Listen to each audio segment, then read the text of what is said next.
রাতে মব করে ঢাবি সাংবাদিকদের উপর হামলা, অভিযোগ ছাত্রদলের বিরুদ্ধে, জড়িতদের গ্রেপ্তার দাবি। রাজধানীর শাহবাগ থানার ভেতরে সংবাদ সংগ্রহ করতে গিয়ে হামলার শিকার হয়েছেন অন্তত ১১টি গণমাধ্যমের ঢাকা বিশ্ববিদ্যালয় প্রতিবেদক। তারা সবাই ঢাকা বিশ্ববিদ্যালয় সাংবাদিক সমিতির সদস্য। এই হামলাকে মব বলছে সমিতি। হামলার জন্য তারা ছাত্রদলের নেতাকর্মীদের দায়ী করেছে। হামলায় জড়িত ব্যক্তিদের দ্রুত গ্রেপ্তার, শাস্তিসহ ৩ দফা দাবি জানিয়েছে সমিতি। ঢাকা বিশ্ববিদ্যালয় সাংবাদিক সমিতি বলেছে, গতকাল বৃহস্পতিবার রাত ৮টার দিকে এ হামলার ঘটনা ঘটে। এর আগের দিন বুধবার বিশ্ববিদ্যালয়ের ২টি হলে কয়েকজন সাংবাদিককে হেনস্থা হুমকি দেন ছাত্রদলের নেতাকর্মীরা।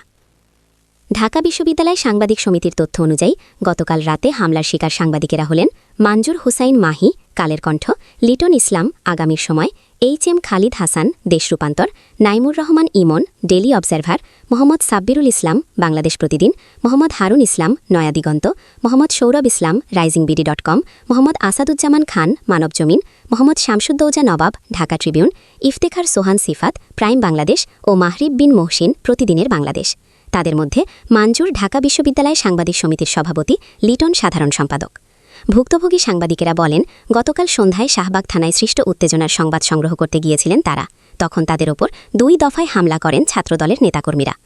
ভুক্তভোগী সাংবাদিকদের ভাষ্য, জাগো নিউজের ফেরদৌস ও রাইজিং বিডির সৌরভ ভিডিও ধারণ করতে গেলে তাদের বাধা দেন ছাত্রদলের কয়েকজন নেতাকর্মী।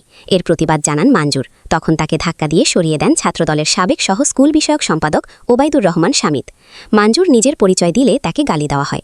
ফেরদৌস সহ আরও কয়েকজন সাংবাদিক এগিয়ে গেলে ছাত্রদলের নেতাকর্মীরা তাদের থানার বারান্দা থেকে ধাক্কা দিতে দিতে চত্বরে নিয়ে যান।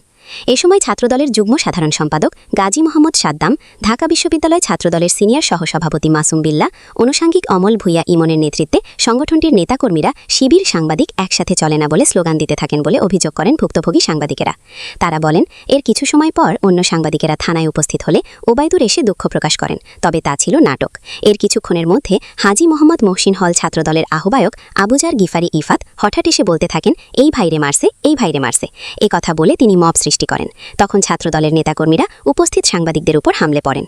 ভুক্তভোগী সাংবাদিকেরা অভিযোগ করেন, আবুজার গিফারির নেতৃত্বে এই হামলায় অংশ নেয় ঢাবি ছাত্রদলের যুগ্ম সাধারণ সম্পাদক ইমাম আল নাসির মিশুক, হাজী মোহাম্মদ মহসিন হল ছাত্রদলের সদস্য সচিব মনসুর রাফি, শহীদুল্লাহ হলের সদস্য সচিব জুনায়েদ আবরার, বিজয় ৭১ হল ছাত্রদলের নেতা সুলাইমান হোসেন রবি, সাকিব বিশ্বাস ও সাজ্জাদ খান, সূর্য সেন হল ছাত্রদলের আহ্বায়ক মনোয়ার হোসেন প্রান্ত, মুক্তিযোদ্ধা জিয়াউর রহমান হল ছাত্রদলের সদস্য কারিব চৌধুরী ও জাহিন ফেরদৌস জামি, কবি জসিমউদ্দিন হল ছাত্রদলের নেতা মোহতাসিম বিল্লাহ হিমেল, বঙ্গবন্ধু শেখ মুজিবুর রহমান হল ছাত্রদলের যুগ্ম আহ্বায়ক মমিতুর রহমান পিয়াল, নেতা হাসান সহ অর্ধশতাধিক নেতাকর্মী। এছাড়া ঢাকা বিশ্ববিদ্যালয় ছাত্রদলের ১ নম্বর যুগ্ম সাধারণ সম্পাদক মুজাহিদুল ইসলাম অনিক, ক্রীড়া সম্পাদক সাইফ খান সহ সংগঠনটির অন্য জ্যেষ্ঠ নেতারা সেখানে উপস্থিত ছিলেন। সাংবাদিকদের ওপর হামলায় অংশ নেননি বলে দাবি করেন আবুজার গিফারি। তিনি প্রথম আলোকে বলেন, ওখানে তো ৪০-৫০টা মিডিয়া, সবাই ভিডিও করছিল চারদিক দিয়ে, এবং থানার ভেতরে সিসিটিভি ক্যামেরা রয়েছে। কোনো জায়গায় কেউ দেখাতে পারবে না যে আমি কাউকে আঘাত করছি বা উস্কে দিচ্ছি। তারা সমিতি যেহেতু অভিযোগ করেছে, এটা হয়তো কোনো ভুল বোঝাবুঝি হতে পারে, কারণ ভিডিও ফুটেজগুলো স্পষ্ট দেখা যাচ্ছে। ঢাবির সাংবাদিক সমিতির কয়েকজন সদস্যের উপর হামলার ঘটনায় দুঃখ প্রকাশ করেছেন ছাত্রদলের কেন্দ্রীয় সাধারণ সম্পাদক নাসির উদ্দিন নাসির। আজ শুক্রবার বেলা ১১টা ২৪ নিজের ভেরিফাইড ফেসবুক পেজে দেওয়া এক পোস্টে তিনি এই দুঃখ প্রকাশ করেন। পোস্টে নাসির উদ্দিন বলেন, গতকাল একটি কুরুচিপূর্ণ ফেসবুক পোস্টকে কেন্দ্র করে শাহবাগ থানায় একটি অনাকাঙ্ক্ষিত ঘটনা ঘটে। উত্তেজনাকর পরিস্থিতির চলাকালে সংবাদ সংগ্রহ করতে গিয়ে ঢাবির সাংবাদিক সমিতির কয়েকজন সদস্য আহত হয়েছেন বলে তারা জানতে পেরেছেন। এ ঘটনায় তিনি ছাত্রদলের পক্ষ থেকে আন্তরিকভাবে দুঃখ প্রকাশ করছেন। ছাত্রদল সাংবাদিকদের সুরক্ষা সহ গণমাধ্যমের অবাধ স্বাধীনতায় বিশ্বাসী।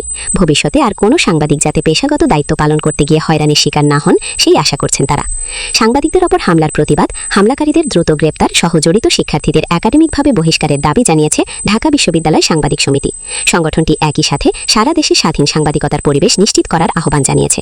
গতকাল রাত 11:30টায় ঢাকা বিশ্ববিদ্যালয়ের টিএসসিতে সাংবাদিক সমিতির কার্যালয়ে আয়োজিত একটি অর্জুরি সংবাদ সম্মেলনে এ দাবি জানানো হয়। সংবাদ সম্মেলনে সমিতির সভাপতি মানজুর বলেন, ২৪-এর গণ অভ্যুত্থানের পর যে স্বাধীন সাংবাদিকতার প্রত্যাশা তৈরি হয়েছিল, সাম্প্রতিক ঘটনাগুলো তা প্রশ্নবিদ্ধ করছে। গত ২ দিনে ধারাবাহিকভাবে সাংবাদিকদের হেনস্থা, হামলার ঘটনা অত্যন্ত উদ্বেগজনক। মাঞ্জুর আরও বলেন, একটি ফেসবুক পোস্টকে কেন্দ্র করে বৃহস্পতিবার সন্ধ্যায় সৃষ্ট উত্তেজনার খবর পেয়ে সাংবাদিকেরা শাহবাগ থানায় গিয়েছিলেন। সেখানে ভিডিও ধারণ করতে গেলে ছাত্রদলের নেতাকর্মীরা বাধা দেন। প্রতিবাদ জানালে তাকে ধাক্কা দেওয়া হয়, অশ্রাব্য ভাষায় গালিগালাজ করা হয়। পরবর্তী সময় একটি মব তৈরি করে ছাত্রদলের নেতাকর্মীরা সাংবাদিকদের উপর হামলে পড়েন। সমিতির সাধারণ সম্পাদক লিটন অভিযোগ করে বলেন, ঘটনাস্থলে পুলিশ থাকাকালেও তাদের ভূমিকা ছিল নীরব। আগের ঘটনাগুলোর ধারাবাহিকতায় গতরাতের এই হামলা সাংবাদিকদের জন্য একটি স্পষ্ট হুমকি। সংবাদ সম্মেলনে জানানো হয়, হামলায় যে সাংবাদিকেরা আহত হয়েছেন তাদের মধ্যে কয়েকজন চিকিৎসা নিয়েছেন। সমিতির পক্ষ থেকে 3 দফা দাবি উত্থাপন করা হয়। এগুলো হলো, হামলায় জড়িত ব্যক্তিদের দ্রুত শনাক্ত করে গ্রেপ্তার করা, জড়িত শিক্ষার্থীদের ঢাকা বিশ্ববিদ্যালয় থেকে অবলুপ্ত বহিষ্কার, সারা দেশে স্বাধীন সাংবাদিকতার পরিবেশ নিশ্চিত করা। এ বিষয়ে 24 ঘণ্টার মধ্যে কার্যকর ব্যবস্থা না নিলে দেশের সব বিশ্ববিদ্যালয়ের সাংবাদিক সংগঠনগুলোকে সঙ্গে নিয়ে কঠোর কর্মসূচি ঘোষণা করা হবে বলে সংবাদ সম্মেলনে জানানো হয়। সংবাদ সম্মেলনে আরও বলা হয়, হামলাকারীদের বিরুদ্ধে মামলা করার সিদ্ধান্ত নেওয়া হয়েছে।